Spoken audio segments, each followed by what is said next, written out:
Saya coba pilihkan ayat yang sesuai dengan khotbah tadi, Kejadian 41 ayat 33 sampai 36 ya. Coba saudara dibuka Alkitabnya, Kejadian 41 ayat 33 sampai 36 ya. Saya minta satu orang ya baca satu ayat ya. Mulai dari Ibu Lesmawan ya, lalu Ibu Dewi Setiawati, Ibu Hanya Nugranti. Ayat 33-nya boleh Ibu Lesmawan dulu. Silakan Ibu Lesmawan. Kejadian 41 ayat 33. Ini masih berhubungan dengan khotbah tadi ya. Ayat 33 saya baca ya. Ya. Oleh sebab itu, baiklah tuanku Firaun mencari seorang yang berakal budi dan memegang Dan mengangkatnya menjadi kuasa atas tanah Mesir. Oke, ayat 34-nya Ibu Dewi silakan. Mic-nya dibuka.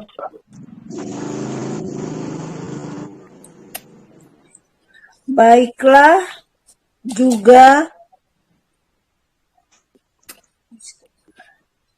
juga tuanku Firaun berbuat begini, yakni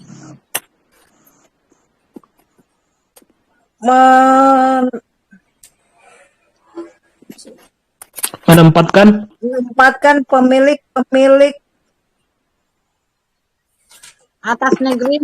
atas negeri ini dan dalam ke-7 tahun kelimpahan itu memungut 1/5 dari hasil tanah Mesir. Oke, ayat 35-nya silakan Ibu Hanya Anugrah. Mereka harus mengumpulkan segala bahan makanan dalam tahun-tahun baik yang akan datang ini, dan di bawah kuasa tuanku Firaun menimbun gandum di kota-kota sebagai bahan makanan serta menyimpannya. Baik, ayat 36-nya mungkin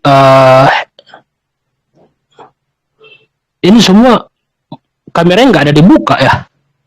Coba Ibu Shanet Rosana, boleh nggak dibuka kameranya?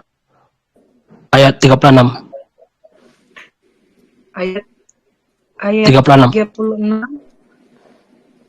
Demikianlah segala bahan makanan itu menjadi persediaan untuk negeri ini dalam 7 tahun kelaparan yang akan terjadi di tanah Mesir, supaya negeri ini jangan binasa karena kelaparan itu. Amin.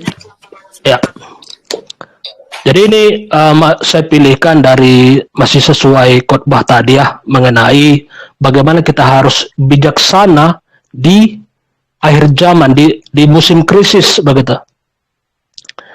Jadi kita harus berhikmat gitu untuk agar kita memiliki persediaan bahan makanan begitu ya, agar kita jangan menjadi mati kelaparan begitu.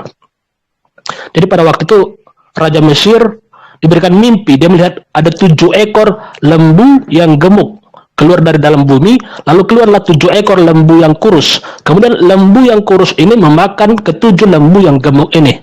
Tetapi walaupun lembu yang gemuk ini dimakan oleh lembu yang kurus ini, keadaannya tidak berubah, dia tetap mengenaskan. Nah, apa itu artinya? Ya, lalu Tuhan memberikan hikmat kepada Yusuf bahwa artinya adalah akan ada 7 tahun kemakmuran, lalu 7 tahun kelaparan. Nah, ketika seluruh hasil dari kemakmuran itu, 7 tahun kemakmuran itu diambil untuk merecover tahun kelaparan itu pun nggak terrecover, saudara. Tetap kelaparan begitu. Saking hebatnya kelaparan itu gitu. Nah, firman Tuhan juga telah memberikan nubuatan kepada kita mengenai akhir zaman, ya, bahwa pada akhir zaman sehelai secupak gandum sedinar, gitu. Secupak gandum sedinar. Lalu apa lagi, saudara? Ada yang tahu kata-katanya? Secupak gandum sedinar, sejelai, saya agak lupa ya. Tapi sedinar itu Anda tahu nggak, saudara? Sedinar itu berapa? Sedinar itu 1 gram emas gitu, 1 gram emas gitu. Jadi artinya secupak gandum 1 genggam gini itu harganya 1 juta rupiah. Bayangkan, secupak gandum sedinar, 1 dinar itu sama dengan kira-kira 1 gram emas. Untuk harga sekarang kira-kira 1 juta rupiah. Jadi 1 genggam beras 1 juta rupiah. Jadi begitu ada gambaran krisis di akhir zaman gitu. Nah, dan ini lebih hebat, jauh lebih hebat daripada krisis di zaman Yusuf. Krisis di zaman Yusuf itu masih murni alam, saudara. Masih murni alam. Krisis di akhir zaman itu by design. Ya, sengaja dibuat gitu. Sengaja diciptakan gitu. Ya, seperti yang terjadi saat ini. Minyak goreng itu berlebihan, saudara. Di kita tuh produsen kelapa sawit terbesar di dunia. Seluruh hutan kita udah berubah jadi kelapa sawit. Tapi bisa kita nggak ada minyak goreng, bayangkan. Makanya saya katakan ini by design, sengaja diciptakan. Jadi krisis akhir zaman itu bakal luar biasa gitu. Bakal luar biasa. Karena krisisnya sengaja diciptakan. Dan kita lihat sendiri bagaimana mereka ya, penguasa itu menyembunyikan minyak goreng. Ya. Mereka tuduh kita rakyat menimbun minyak goreng. Padahal mereka yang menyembunyikan minyak goreng. Mereka jual ya ke negara lain dengan harga murah 400 juta liter. Lalu mereka jual, mereka buat ke biodiesel. Lalu tiba-tiba di pasar langka mereka nggak sediakan untuk rakyat begitu. Lalu mereka tuduh kita menimbun gitu. Padahal semua pemilik kelapa sawit adalah orang-orang istana begitu. Ya. Jadi krisis di akhir zaman itu sengaja diciptakan ya. By design. Dan itu Bill Gates, lahan pertanian terbesar di dunia adalah milik dia, saudara. Jadi kalau Anda pergi ke mall ya, ke Alfamart, itu produk-produk makanan, itu semua supplier terbesarnya adalah Bill Gates, perusahaannya Bill Gates gitu. Nah, lalu tiba-tiba itu Bill Gates sebagai pemilik lahan pertanian terbesar di dunia, dia bakar, saudara. Dia bakar hasil panennya dia. Lalu lahan dari rakyat, pertanian, perkebunan rakyat juga dia bakar gitu. Dia bayar lalu dia bakar gitu. Siapa yang nggak membakar dia ini kan gitu. Jadi tiba-tiba krisis stok krisis gitu. Dan kita sudah lihat bagaimana video-videonya bahwa di zaman NWO nanti harganya itu air saja katanya, air bersih itu sangat mahal gitu, bisa sampai 100 kali lipat begitu. Harga bensinnya kemarin ada videonya ya, dia mengisi bensin 5 liter itu 1 juta, saudara. Ya, 5 liter sekali tidak salah, 1 juta gitu. Padahal 5 liter bensin itu paling berapa kan? Begitu. Jadi firman Tuhan akan digenapi. Inilah yang oleh kitab Wahyu dikatakan penunggang kuda apa ya? Kuda hijau atau apa ya? Tahun kelaparan ya. Jadi kita harus berhikmat, saudara. Nah, jadi lantas bagaimana solusinya, saudara? Ya, kita sudah tahu ya. Kita sudah tahu bahwa krisis akan segera datang gitu.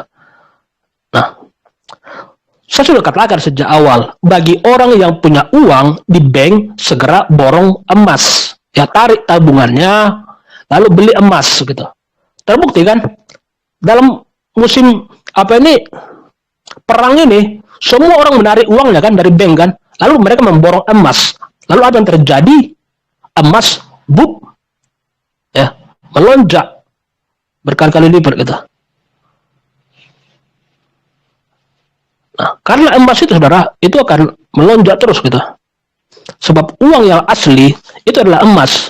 Uang kertas yang kita miliki saat ini adalah uang ilusi ya. Bahkan Elon Musk saja mengatakan bahwa uang kertas segera akan tidak berlaku lagi. Nah, jadi uang yang asli adalah emas gitu. Nah, sekarang bagaimana dengan orang yang tidak memiliki uang gitu? Jawabannya adalah pertanian gitu, petani. Justru saudara, dengan kita bertani, dengan Anda bertani, Anda berada di atas angin. Anda berada di atas angin gitu. Mengapa? Sebab orang di kota, saudara, itu akan membayar sangat mahal persediaan makanan. Akan membayar sangat mahal gitu. Seperti firman Tuhan bilang tadi kan, 1 cupak gandum sedinar 1 juta. Ya kalau begitu mending kita tanam sendiri kan? Betul nggak? Ngapain kita beli di mall dengan harga selangit? Ya mending kita tanam sendiri begitu. Makanya para petani saudara itu akan di atas angin begitu ketika krisis itu terjadi begitu. Ya, lalu minyak gas kan? Gas. Kita di kota kalau nggak ada gas nggak tahu masak kan? Orang di kampung mau ada gas mau nggak ada gas mereka bisa hidup saudara. Mereka tinggal ambil kayu bakar, nyalakan, selesai. Begitu saudara. Jadi kita harus mulai ya belajar ya, mempelajari cara bertahan hidup di alam ya. Harus mulai bertani begitu. Oke, mungkin itu yang bisa saya bagikan ya. Silakan Pak Edi. Iya Pak, jadi yang mengenai minyak itu tadi saya ada baca berita itu, jadi Kameranya enggak hidup Pak ya? minyak. Kameranya enggak hidup Pak? Iya, jadi tadi saya baca di berita Pak, itu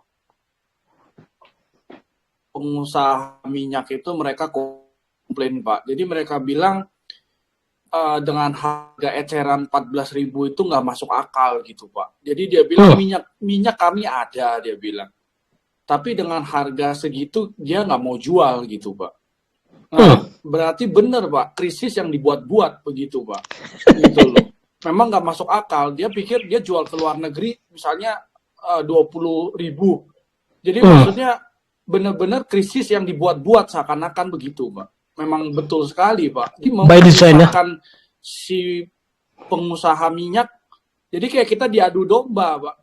Kita dibilang kita menimbun, yang sono dibilang juga menimbun. Padahal memang skemanya dibikin nggak bisa dijual, gitu. Jadi ini kita memang benar-benar udah di akhir zaman ini, Pak. Maksudnya kita lihat semuanya udah kalau main sepak bola itu udah main penalti terus, udah nggak kasih ampun lagi, gitu loh. Baik. Iya, itu sih Pak, itu. Baik, sebagian kepada yang lain ada Pak MR Kupesap. Silakan Pak M Pesop. Saya bingung cara manggil susah banget dah. Silakan Pak M Pesop, ada mau di bagian pada kita. Mic-nya silakan dibuka ya.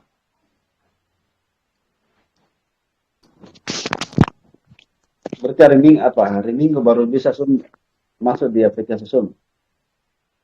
Minggu. Ya? Hari Minggu baru bisa kita masuk di aplikasi Zoom.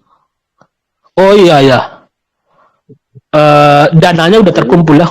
Dananya sudah ada. Cuman memang saya lihat cara membayarnya harus pakai kartu kredit ya. Jadi nanti saya kartu kredit dan PayPal ya. Dan nanti saya pelajari dulu ya cara mentransfer pakai PayPal gitu. Dan juga saya belum terlalu fasih mengoperasionalkan Zoom ya, tapi mudah-mudahan minggu depan udah bisa ya. Oke, itu aja Pak. Oke, silakan. Kira-kira masih kurang masih berapa kekurangannya?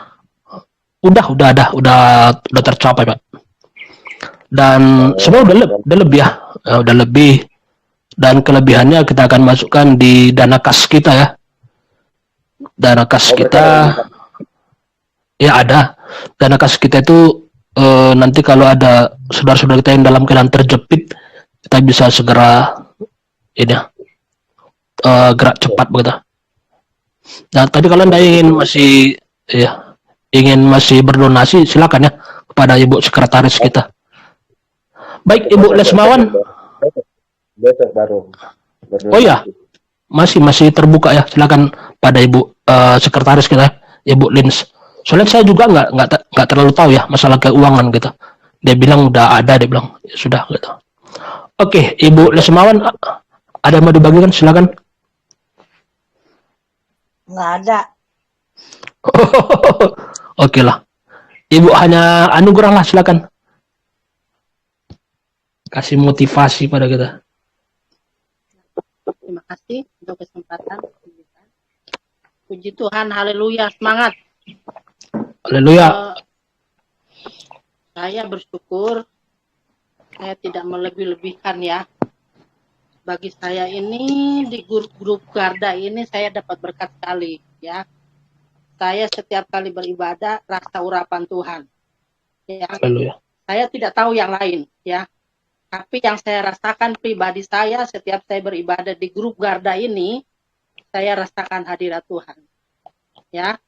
Jadi entah itu mulai dari pembukaan itu TS mengangkat penyembahan.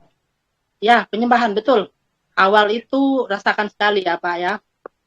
Jadi saya ambil kesimpulan ya tenang-tenang saja ya Pak ya. Biarpun kita nggak ada tempat ibadah di gereja, tapi saya tetap sukacita ya untuk beribadah di Garda. Entah apapun ya, saya tetap setia banget ya. Tadi saya masuk duluan Pak, belum ada orang, saya keluar lagi 2 kali Pak. Oh ya? Iya, saya 2 kali tadi masuk. Belum ada orang, saya balik lagi, saya keluar lagi gitu ya. Justru saya lihat teman-teman kita yang kembali beribadah ke gereja lama mereka saya lihat jadi bodoh lagi mereka mulai pakai masker lagi kan, pakai popok gitu, lalu mereka selfie lagi pakai popok itu, aduh kok jadi begini lagi kan, mundur lagi ke belakang gitu kan. Ya, tantangan bagi saya ya. Jadi kalau untuk saya kita tetap semangat ya apapun yang terjadi ya, kita tetap semangat pertahankan iman kita. Jangan pernah goyah. Karena saya merasakannya, biarpun kita nggak ibadah di gereja, tapi saya rasakan bahwa itu Tuhan sangat dekat gitu ya Pak ya. Bahkan saya minggu ini, saya berdoa, Tuhan apa ya kesaksian saya untuk di Garda gitu. Saya bilang ke Tuhan, kemarin saya berdoa, saya cuma katakan kesaksian saya minggu ini, saya waktu saya menyembah Tuhan, dalam hadirat Tuhan, saya rasakan urapan Tuhan. Tuhan cuma titipkan, tiba-tiba Tuhan taruh pujian yang saya nggak pernah nyanyikan lagu itu Pak. Ya. Dan sampai hari ini saya juga disuruh nyanyikan lagi, saya udah nggak tahu gitu ya Pak ya. Tapi itu memang pengalaman saya Pak. Terserah ada orang yang mengkritik, mengatakan ada-ada saja, silakan. Ya. Cuma saya berkata bahwa itu pengalaman saya Pak. Saya memuji Tuhan ketika saya menyembah Tuhan, saya dalam hadirat Tuhan, saya menyanyi, nah tiba-tiba Tuhan alihkan pujian saya ke lagu yang intinya itu ya saya ambil, yang saya masih ingat itu, pokoknya ada Yesus, Tuhan, gitu aja, ya Pak ya. Jadi tapi kalau saya suruh nyanyikan lagi, saya udah nggak bisa, tiba-tiba ya, makanya ya puji Tuhan, saya hari ini, saya beribadah dengan semangat, saya masuk 2 kali belum ada orang, saya keluar lagi, dan akhirnya saya masuk lagi, PTS sudah ada gitu ya. Tapi bagi saya PTS semangat ya untuk melanjutkan Garda ini ya, link Garda ini, supaya kita anak-anak Tuhan yang udah nggak bisa ibadah itu, kita tetap punya tempat ibadah yang anak-anak yang kita masih mendengarkan firman Tuhan gitu Pak. Haleluya. Jadi untuk saya sih ya memang tetap peraturan itu ke ibadah ke gereja memang harus ada njus itu ya, surat njus itu ya, gimana lagi ya Pak ya. Jadi saya harap inilah Garda ini adalah tempat kita ya, bagi teman-teman yang ini ya, tapi bagi saya diberkati sekali Pak. Setiap saya ibadah di Garda ini, saya merasakan sekali hadirat Tuhan Pak. Saya bingung juga ya, berapa kali saya ikut ibadah di gereja-gereja besar ya, saya nggak ngerasain apa-apa lagi. Tapi saat saya ada di Garda ini, baru Pak TS angkat pujian, terasa gitu ya. Wow. Langsung menangis gitu loh Pak ya. Kita rasa luar biasa tuh. Kita itu nggak ada apa-apanya, Pak.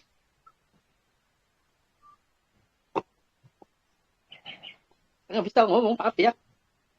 Nggak bisa ngomong, Pak. Jadi, saya menyahut memang ketegasan Pak TS ini ya, untuk menantang ya, untuk hal-hal yang menyesatkan anak-anak domba-domba Tuhan gitu ya, Pak ya. Jadi, terserah ya, orang-orang mau kritik apapun, Pak, tetap semangat, Pak. Beritakan firman Tuhan, Pak. Jadi, Haleluya. kita nggak mudah terbawa gitu ya, Pak ya. Karena penyaringan sekali untuk masalah ini ya, Pak. Kadang-kadang kalau kita kemana itu kita bingung ya, Pak. Kayak seakan-akan kita nggak punya siapa-siapa lagi gitu, Pak. Ya, kita pergi ke keluarga kita juga sama, Pak. Misalkan kita nggak punya keluarga lagi gitu, Pak. Tapi saya bersyukur ya, di tengah keluarga saya, keluarga inti saya tetap anak saya, suami saya belum terima jus itu, Pak. Jadi kalau saya ajak mereka beribadah, kita masih rasa urapan Tuhan, Pak. Ya, itu aja perhatian saya. Kita mau tetap semangat apapun yang terjadi ya, Pak ya. Jangan pernah kita menoleh ke samping kanan kita yang kadang-kadang membuat kita jadi lemah, Pak ya. Jadi tetap kita kuatkan iman kita, percaya kita kepada Tuhan. Jadi entah saya belum tahu pengalaman orang yang sudah diinjus itu, kalau mereka berdoa, masih adakah mereka merasakan urapan Tuhan? Saya nggak tahu ya, Pak ya. Tapi kesininya yang dibilang ini adalah akhir zaman, di mana kita sudah merasakan bahwa benar-benar itu Tuhan ada dengan kita gitu, Pak. Ya, itu yang saya rasakan. Nah, kalau teman-teman yang lain mau ngomong gimana ya, mau protes, itu ada ibu saya, terserah. Tapi itu pengalaman saya, Pak ya. Jadi kita dikuatkan kembali untuk kita lebih sungguh-sungguh dalam pengiringan kepada Tuhan. Itu saja, Pak ya. Terima kasih untuk kepada saya. Ya, kita tetap semangat dan tetap kuat di dalam Tuhan, di dalam kekuatan kuasanya. Itu saja. Haleluya. Jadi di mana-mana Ibu Hanya Nugrah, semua yang terbaik itu pasti independen begitu. Itu pasti independen. Ibaratnya sebuah berita, ya, media, kalau dia nggak independen, maka itu pasti beritanya juga nggak berkualitas begitu. Jika dia adalah sebuah laboratorium independen dengan laboratorium pemerintah, itu pasti yang berkualitas adalah laboratorium independen begitu. Sekolah juga, kalau dia kurikulum dari milik pemerintah dengan yang independen, itu pasti yang sukses nanti binaannya pasti yang independen semua gitu. Jadi semua yang terbaik pasti mereka maunya independen begitu. Begitu ya. Itu saya ingat pesan Pak Edi begitu, bahwa kita ini independen begitu. Memang Pak Edi ini pesannya sedikit, tapi bisa diingat ini ya, berlama gitu. Oke. Amin, Pak. Haleluya. Ibu Erida, kapan gabung di Garda? Baru seminggu ini kayaknya, Pak. Oh, baru seminggu ya, baik. Ya, sebelum saya lupa, kita akan buat sesi kesaksian ya, seperti yang tadi sebelum khotbah begitu. Nah, bagi Anda yang ada bentar. Bentar. Kita akan buat sesi kesaksian tiap minggu begitu kan, sebelum khotbah gitu. Jadi kita masukkan di sesi khotbah. Kesaksian hanya satu saja begitu. Itu dia masuk dalam sesi masih ibadah begitu. Jadi kesaksian itu maksimal hanya 15 menit ya, 15 menit.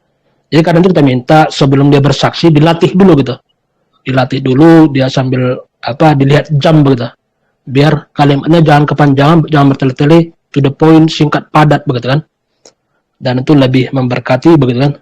Jadi sebelum ibadah kita mulai, beberapa hari sebelum ibadah mulai, tolong didaftarkan begitu. Siapa yang mau bersaksi, boleh didaftar gitu.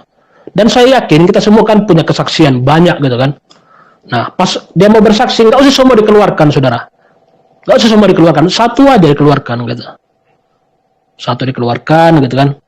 atau kalau masih ada waktunya boleh 2 dikeluarkan, jangan semua dikeluarkan. Kalau semua dikeluarkan 1 hari pun nggak cukup ya.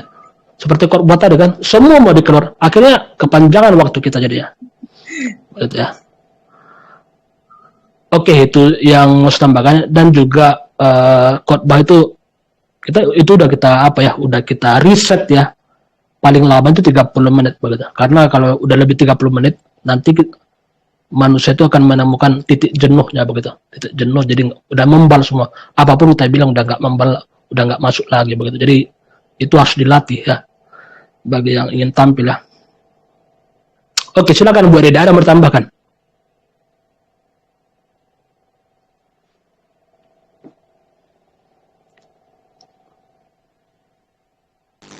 Silakan Bu Rida, ada yang bertambahkan lagi? Ya, izin admin. Bentar. Silakan Bu Erda.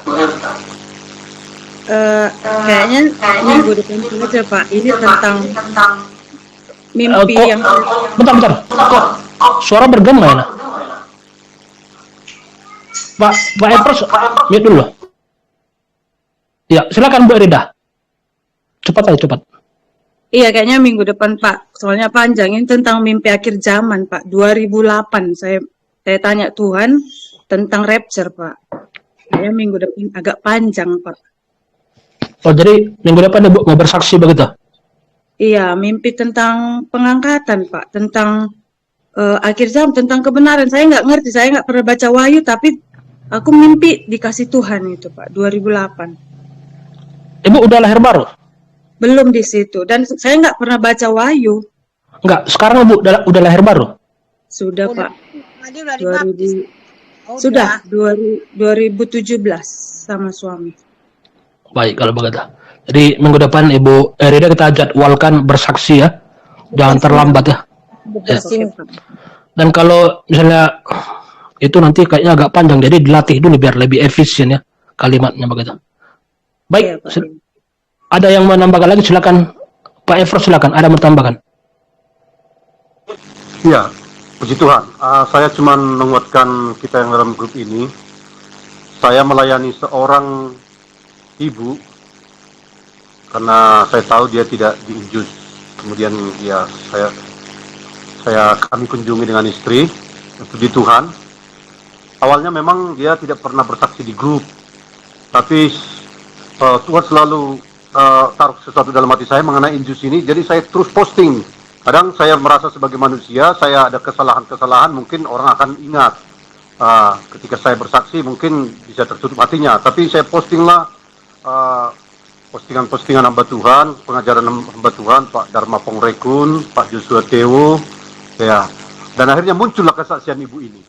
Nah, saya bilang sebenarnya biar ibu itu bergabung di sini, saya tidak tahu entah bergabung, masih dekat dengan kita satu kabupaten.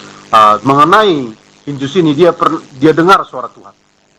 Dia dengar begini, anakku jangan mau diinjus. Kira-kira gitulah dia. Biarlah aku sendiri yang menginjus kau, kata Tuhan. Jadi dia sebenarnya cerita kepada kawan-kawannya tapi tidak mau dengar. Ya, jadi itu sangat menguatkan saya juga ketika dia mendengar suara Tuhan. Kalau saya pribadi itu aja, Roh Kudus itu disatukan, menyatu dengan hati kita. Ada jadi dalam hati saya itu rata-rata dari Roh Kudus, termasuk siapa dalang di balik ini. Itu Hilgetes dari Plebes, kata rekan saya yang dari Bali. Nah, itu sudah Tuhan taruh dulu dalam hati saya sebelum makin banyak Tuhan apakan mengenai dia kepada saya. Jadi Tuhan itu bicara dalam hati kita, dan Tuhan teguhkan lagi dengan penglihatan, mimpi, impresi roh, dan juga dengan dari hamba Tuhan. Jadi ibu itu dengar langsung suara Tuhan, jangan mau diinjus, biarlah saya menunjukkan. Itu aja, biar kita semakin kuat. Tuhan berkati. Boleh nanti ini diundang di sini, kita jadwalkan dia bersaksi ya, karena ibadah garda kita minggu-minggu ke depan, karena kita udah pakai Zoom yang pro, itu nanti kita akan langsung live di YouTube gitu, jadi akan ditonton publik gitu, jadi kita nanti akan ditonton banyak orang begitu. Jadi kesaksiannya nggak ada yang bisa membantah lagi kan, mereka akan iya aja kan, karena cuma mendengar begitu, karena mereka hanya bisa mendengar begitu. Jadi itu perlu kita ketahui saudara bahwa minggu depan kita akan langsung dari Zoom ya, itu bisa terintegrasi ke YouTube. Jadi kita akan langsung live ibadah kita live dari YouTube. Jadi ibadah kita akan ditonton publik ya. Jadi kita juga semakin berhati-hati ya. Jangan ada lagi keceplosan begitu. Dan juga kita memberikan yang terbaik begitu. Cuman saya agak ada sedikit kendala ya masalah ini kartu kredit. Tapi udahlah, saya pelajari ya, karena ada 2 ya, kartu kredit dan PayPal gitu. Saya pelajari lagi. Baik, ada lagi?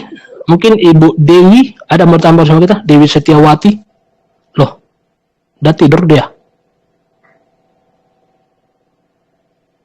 Ibu Shanet Rosana ada mau dibagikan pada kita?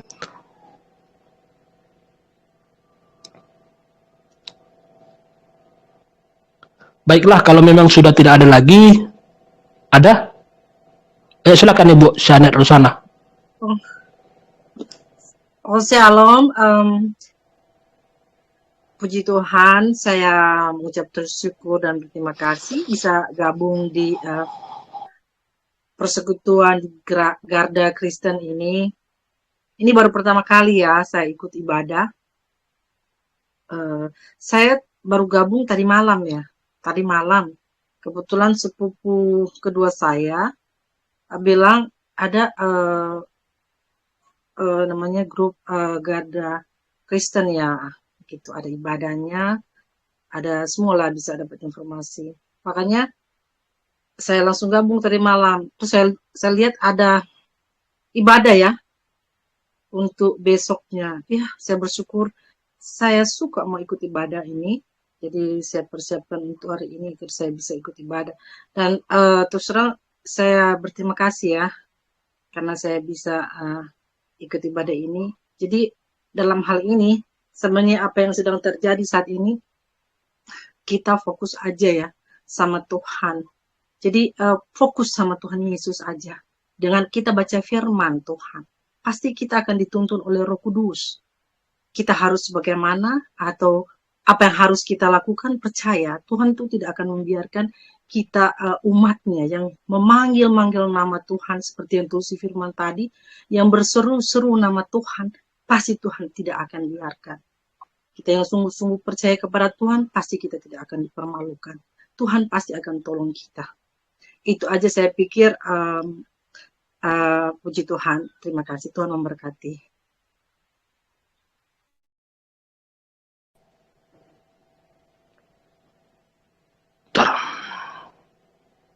Baik, sebenarnya saya masih ingin berlama-lama ya dengan kita semua di sini. Saya ingin masih meminta sharing dari kita semua di sini. Cuman tadi karena firman Tuhan kepanjangan ya, terlalu banyak makan durasi kita. Jadi saya rasa kita cukupkan sampai di sini saja dulu ya.